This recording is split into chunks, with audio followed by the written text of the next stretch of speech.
Galatians 5:24. And this is, Paul says, I have fought the good fight of faith, I have overcome, I have finished my course.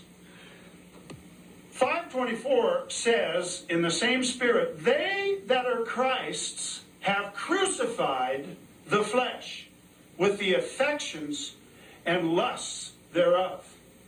For if we live in the Spirit, let us also walk in the Spirit. Now, this follows Paul's teachings on the things of the flesh. Galatians 5 talks about the things of the flesh. Now, I'm not going to go through all of these, but what I want to draw your attention to is verse 24. You that are Christ's had better crucify the things of the flesh in you. I have to crucify the things of the flesh in me. I have to take the hammer and the nails, and I have to crucify myself. I have to be willing to put the knife to my throat. I have to be willing to discipline my spirit. How do I do that? Through all the works of self, by asking him to help me, but by taking personal responsibility unto myself and doing it. See, that's why the world has such a hard time with the church. Have you ever seen the bumper sticker that says, thank God we're not perfect, we're just forgiven?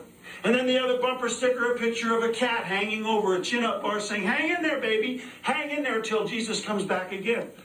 It gives such a weak, mealy-mouthed, weak-kneed, spineless reflection of Christianity. We're hanging in there till Jesus comes. I'm not hanging in there, I'm overcoming. And it gives a picture of, well, we're not perfect, we're just forgiven. It gives a picture of a bunch of people that take no responsibility for what they do. They take no effort to overcome, but they're just forgiven. So we can do whatever we want to do. Thank God we're Christians. Thank God we can be forgiven. You say, this guy's nuts. What's he getting so excited about? I'm getting excited about overcoming the enemy of my soul, which is first, selfishness in me, and second, the enemy of my Lord and the enemy of this earth and the enemy of all mankind that wants to manifest, wants to provoke, and wants to build up that selfishness in me so that I'll walk off the path. Who's going to stop him? The Lord in me will, if I let him. But I'm going to have to be strong. I'm going to have to fight. You know, there were a representation from each one of the 12 tribes that went to spy out the land. When they came up to the Jordan River, and Moses said, go in and spy out the land. The representatives from every tribe. There were only 2 that came back with a good report. All 12 saw the abundance of Canaan. 2 had a good report. You know why?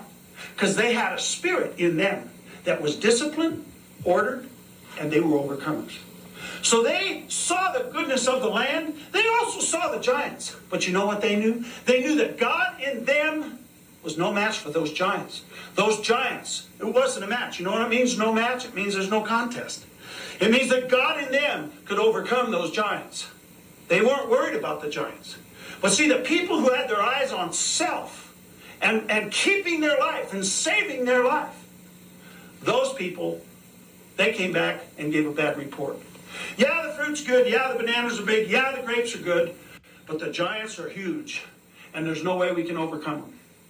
I say that the things of the flesh, the spirits of the enemy that torment us and that present things to us every day, these things are giants to most Christians and most people. They've seen the most famous preachers in this country fall to sexual immorality and sins and lust and all these things. And they say, why do they even preach these things? Everybody knows that nobody can overcome lust. Nobody can overcome the things of the flesh. Why do they even preach these things? But the Bible says that you can. Jesus was our example.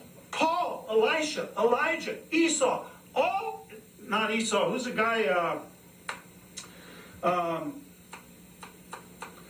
anyway, slipped my mind. But there are many that overcame. There are many that had a testimony that they overcame. And we can have that same testimony. But you have to set your heart to it. You have to set your spirit to it. What do I want to do next?